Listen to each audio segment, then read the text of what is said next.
What if the most perfect place that ever existed on this earth was not a myth, not a dream, not a symbol, but a real, physical, geographical location that you could actually point to on a map? The Garden of Eden is one of those subjects that immediately divides people into two camps. Either it was a literal garden that God planted in a specific location on this earth, or it was simply a beautiful metaphor for spiritual innocence. But here is what most people do not realize: the Bible does not describe Eden the way you describe a symbol or a poem. It describes it the way you describe a place. It gives rivers, it gives directions, it gives the names of surrounding lands and regions.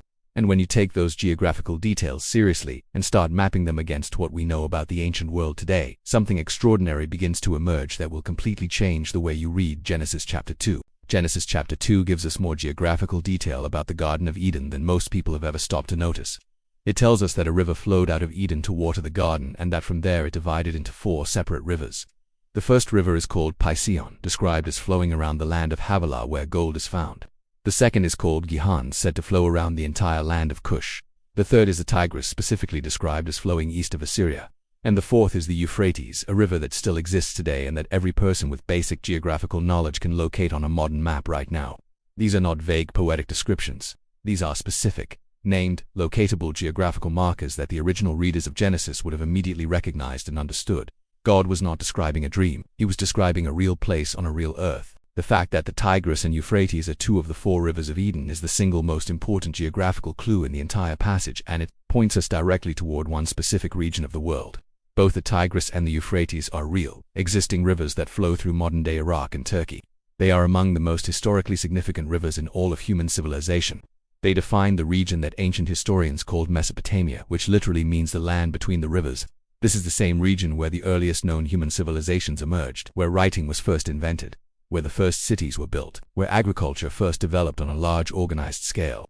The ancient Sumerians, the Babylonians, the Assyrians, all built their great civilizations in this exact region. Is it a coincidence that humanity's earliest and greatest civilizations all emerged in the same general geography where the Bible says human life began in a garden? That deserves serious thought. One of the most compelling modern theories about the exact location of the Garden of Eden was developed by Dr. Juris Zarins, a respected archaeologist who spent decades researching this question using satellite imagery, ancient geography, and geological data. His conclusion, published in serious academic contexts, was that the Garden of Eden may have been located at what is now the floor of the Persian Gulf. Here is the reasoning.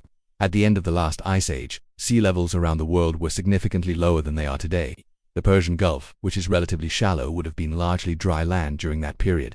The Tigris and Euphrates rivers, along with 2 other ancient rivers now identified as the Kuwait River and the Karun River in Iran, would have all converged and flowed together across that dry Gulf floor into the Arabian Sea. 4 rivers, 1 convergence point, exactly matching the Genesis description. One of the reasons the Garden of Eden is so difficult to locate today is something the Bible itself explains: the global flood of Noah's time.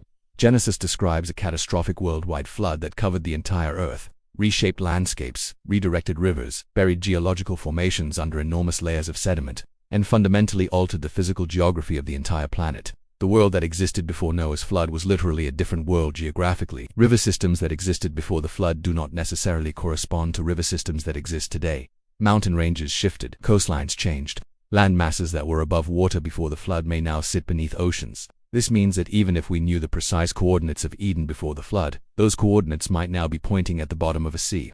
God did not preserve the garden through the flood. In fact, Genesis tells us he placed cherubim with a flaming sword to guard the entrance, suggesting he intended it to be permanently inaccessible to fallen humanity. The river Gihon, described in Genesis as flowing around the entire land of Cush, adds a fascinating and complex layer to this geographical puzzle. In the Old Testament, Cush almost always refers to the region of Ethiopia and Sudan, the ancient African territory south of Egypt.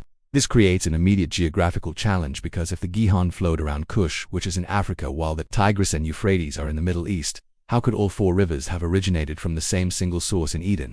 Some researchers have pointed to the Blue Nile, which originates in the Ethiopian highlands and has historically been associated with the name Gihon in Jewish tradition.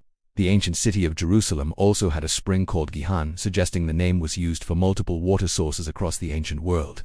The pre-flood world may have had a completely different continental water system that connected these regions in ways we cannot fully reconstruct today. Another serious geographical theory places the Garden of Eden not in flat Mesopotamia or under the Persian Gulf, but in the mountainous region of eastern Turkey near the headwaters of the Tigris and Euphrates rivers. This theory has gained attention from researchers including David Rohl, a respected Egyptologist and historian who wrote extensively about the historical evidence for the Exodus and Genesis narratives. Rohl identified a region in northwestern Iran near the city of Tigris as the most likely location for Eden, with the 4 rivers flowing outward from a central highland source. The geography of eastern Turkey and northwestern Iran features exactly the kind of elevated, well-watered, river-generating terrain that would match the Genesis description of a river flowing out of Eden and then dividing into 4 branches. Mountains are natural river sources, and the headwaters of both the Tigris and Euphrates do indeed originate in this mountainous region of eastern Turkey, a fact that continues to draw researchers back to this area. Here is something that the archaeology of Mesopotamia and the surrounding region consistently confirms: the earliest evidence of complex human civilization. Agriculture, animal domestication, and organized settlement all emerges from this same general geographic zone that the Bible identifies as the cradle of human origins. The earliest known temple complex in human history, Gobekli Tepe in southeastern Turkey, dates back approximately 12,000 years and sits in the exact region where several Eden location theories converge. It predates writing, predates pottery, predates any previously known organized human religion. It was built by people who were clearly far more sophisticated than the primitive hunter-gatherers that mainstream archaeology expected to find at that time period. Its existence forces a complete rethinking of how early and how quickly human beings developed complex spiritual and social behavior, which aligns far more closely with the biblical narrative than with previous secular assumptions about human origins and development. Before we get completely absorbed in the geography, which is genuinely fascinating, it is worth pausing to ask a deeper question. Why did God plant a garden in the first place? What was the theological purpose of Eden beyond being a beautiful place for humans to live? The Garden of Eden was not simply God's gift of a comfortable habitat for his new creation. It was designed as a place of intimate, unbroken, face-to-face communion between God and humanity.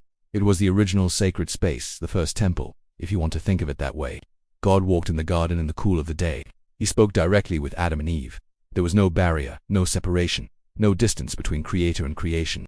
Eden was the original design for what the relationship between God and humanity was always supposed to look like: close, personal, daily, and completely unhindered by sin or shame or distance of any kind. Here is the most powerful truth about the Garden of Eden that most people completely miss in this conversation. The story of Eden does not end in Genesis chapter 3 with the fall and the exile. It ends in Revelation chapter 22 with a garden restored. The last 2 chapters of the entire Bible describe a new creation where the river of the water of life flows crystal clear from the throne of God and of the Lamb. The tree of life, the same tree that was in the middle of the Garden of Eden, appears again on both sides of that river. And this time there is no cherubim with a flaming sword blocking the way. This time the gates are never shut. This time humanity has full, permanent, unhindered access to the presence of God forever. Eden was not just the beginning of the story. Eden is the destination the entire Bible is moving toward. And because of Jesus, the second Adam who succeeded where the first Adam failed, the garden is coming back.